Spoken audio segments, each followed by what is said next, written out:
É interessante o jeito que o narrador de Gênesis descreve a queda do homem, porque ele começa contando a história da queda do homem falando de uma característica da serpente. Então ele diz lá em Gênesis 3, verso 1: Ora, a serpente era o mais astuto de todos os animais selvagens que o Senhor Deus tinha feito. E ela perguntou à mulher: Foi isso mesmo que Deus disse? Não comam de nenhum fruto das árvores do jardim? Então, a narrativa da queda do homem começa com esse adjetivo, astuto. A serpente era o mais astuto de todos os animais. E a palavra astúcia aqui é a palavra no hebraico arum. Então, essa palavra tem uma conotação de astúcia, mas não necessariamente negativa. É uma astúcia no sentido de esperteza. Inclusive tem até uma ideia de sensibilidade. O arum é aquele que percebe as coisas, é aquele que é sensível ao mundo que está em volta dele. Ele não deixa as coisas passarem de forma despercebida. E o que é muito interessante é que essa característica da serpente, ela é repetida em um verso bíblico mais para frente, lá em Mateus capítulo 10, no verso 16. E essa é uma das falas de Jesus mais negligenciadas e uma das falas mais interessantes, pelo menos na minha opinião. Porque o que Jesus fala aqui, se não fosse Jesus ter falado, isso está registrado nos evangelhos, e alguém falasse isso hoje, isso ia ser considerado uma heresia tremenda. Então preste atenção nessa fala de Jesus. Mateus 10:16. Aqui ele está falando de um momento em que ele está enviando os 12 apóstolos para uma missão, para espalhar o evangelho, para expulsar demônios, para curar doenças e assim por diante. Então ele está enviando os apóstolos para o meio do povo. E aí ele vai dizer assim: Eu os estou enviando como ovelhas entre lobos. Portanto, sejam prudentes como as serpentes e simples como as pombas.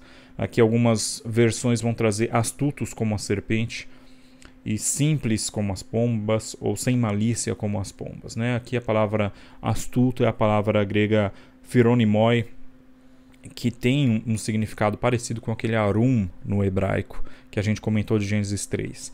Então, Jesus faz aqui uma referência explícita a Gênesis 3, porque ele vai associar essa característica à serpente.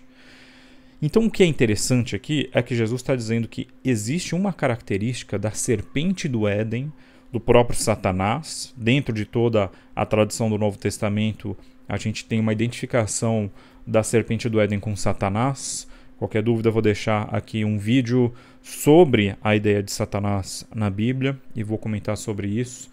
E Jesus vai falar que essa característica ela tem que ser imitada, é uma boa característica. A astúcia da serpente no Éden não é necessariamente uma coisa ruim. E aqui Jesus coloca como uma característica boa e que deve ser complementada com essa outra característica da pomba, aqui no grego akeraioi, que é a ideia de alguém que é bom, que é sem malícia, que é bondoso. Essa palavra akeraioi, como um complemento da astúcia, da sabedoria, ela vai ser usada em outras passagens. Paulo fala sobre isso, por exemplo, lá em Romanos 16, verso 19. Ele vai dizer assim: Todos têm ouvido falar da obediência de vocês, por isso estou muito alegre, mas quero que sejam sábios em relação ao que é bom e sem malícia em relação ao que é mal. Paulo aqui ele dá uma aliviada na fala de Jesus, que é muito mais ácida. Então ele vai usar a expressão sophos para sábio, que é da onde vem a palavra sofia, a palavra sabedoria. Então ele não vai usar a ideia da astúcia da serpente, que é muito mais incisiva, mas a ideia no geral é a mesma: seja sábio em relação ao que é bom e sem malícia em relação ao que é mal, não seja perverso, não seja maldoso. E a expressão sem malícia aqui é a mesma expressão que Jesus usa lá em Mateus 10:16, akeraios. Mas a gente vê que essa fala de Jesus ela não reverbera só no Novo Testamento. Às vezes a gente comenta aqui nesse canal que os pensamentos de Jesus eles não são isolados no tempo e no espaço, mas eles são fruto de todo um contexto. E o contexto de Jesus é o judaísmo do período do Segundo Templo, o judaísmo do primeiro século. Então a gente vai ver essa ideia da astúcia da serpente e ao mesmo tempo da bondade da pomba associadas em outras falas da tradição judaica, que não foram escritas nessa época, mas são tradições que vêm desde um período bem antigo, inclusive desse período do Novo Testamento. O Midrash Shir Hashirim Rabbah, que é um Midrash sobre o livro de Cantares, ele vai usar a seguinte expressão, né? É Deus falando para o povo de Israel e diz assim: Amar Kodesh Baruch Hu, lê Israel, diz o santo bendito seja ele para Israel, né? Eles são para mim mansos, tamimim, da palavra tam, que é a palavra ser tranquilo, que é uma palavra associada a Jacó no Pentateuco. Eles são para mim tamimim como as pombas, eles são mansos como as pombas. Mas para os povos do mundo, eles são arumim kenahashim, eles são astutos como as serpentes.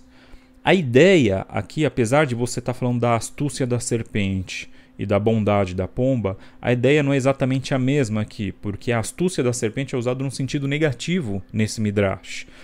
O que Jesus ainda subverte, porque ele usa a astúcia da serpente num sentido positivo, o que torna a fala dele ainda mais interessante, na minha opinião. A palavra arum, que é a palavra que a gente já mencionou aqui, essa astúcia que está associada a Nahash, a serpente, ela aparece no Antigo Testamento em outras passagens, mas não necessariamente sempre com um sentido negativo. A gente tem outras passagens no próprio Antigo Testamento que usa a expressão arum, a astúcia, com um sentido positivo. Então, a astúcia da serpente, mesmo na própria Bíblia, ela não é necessariamente uma coisa ruim.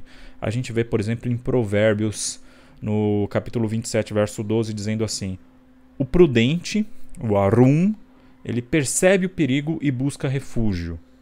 Na verdade, é mais interessante aqui, os provérbios normalmente eles são muito sintéticos, o que torna a forma de ler eles muito versátil. Então ele vai dizer literalmente: o prudente vê o mal e se esconde.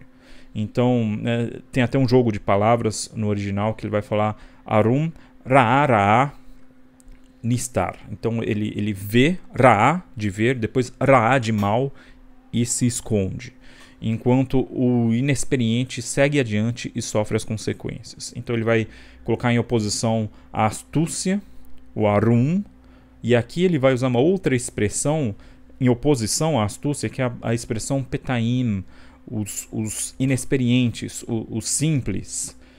Mas aqui a palavra é curiosa, porque a palavra petaim vem da palavra petit, que vem de patá, que significa literalmente no hebraico aberto. Então, o contrário do astuto, do esperto, é aquele que tem a mente aberta. A mente aberta, dentro da linguagem bíblica, é uma coisa ruim. Porque a ideia de mente aberta na Bíblia é aquele que está aberto a ser enganado, aberto a qualquer possibilidade. Então, o petit é aquele que é enganado facilmente. Tem um provérbio que diz até: tenha a mente aberta, mas não aberta o suficiente para o teu cérebro cair no chão.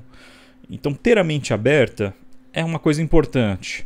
Só que você ter a mente aberta demais significa que você não tem princípios que são inegociáveis. Você tem que escolher no que você é aberto e no que você não negocia.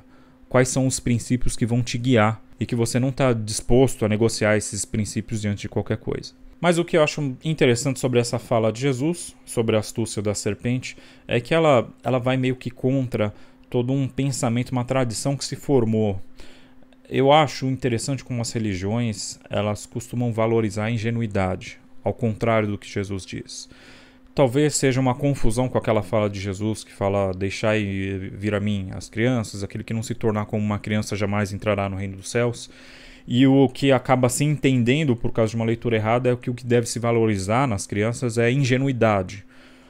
Mas não é essa a ideia, né? Se a gente fosse usar a ideia das crianças da fala de Jesus adaptada a essa outra fala que fala da serpente, a gente poderia dizer que nós devemos ser astutos como os velhos, mas sem maldade como as crianças. É mais ou menos essa a ideia. A ingenuidade, a mente aberta, a inocência nesse sentido tolo, ela não é uma característica boa na Bíblia, é uma característica ruim. E isso a gente vê na própria queda do homem, quando a gente vê a ideia da serpente no começo e de como o homem permitiu que o pecado entrasse, que o mal entrasse no mundo. A queda do homem se dá muito mais por causa da inocência, da ingenuidade do homem, do que por abraçar a corrupção e a maldade e a perversão de uma forma mais direta. O homem não cede imediatamente ao mal por causa da sua perversidade, mas ele é enganado por causa da sua ingenuidade. Na verdade, o mal prevalece contra a ingenuidade. Então você é uma ovelha no meio de lobos. Seja astuto como a serpente e sem malícia como a pomba. Senão você vai ser devorado no primeiro minuto. E assim o bem nunca vai prevalecer contra o mal.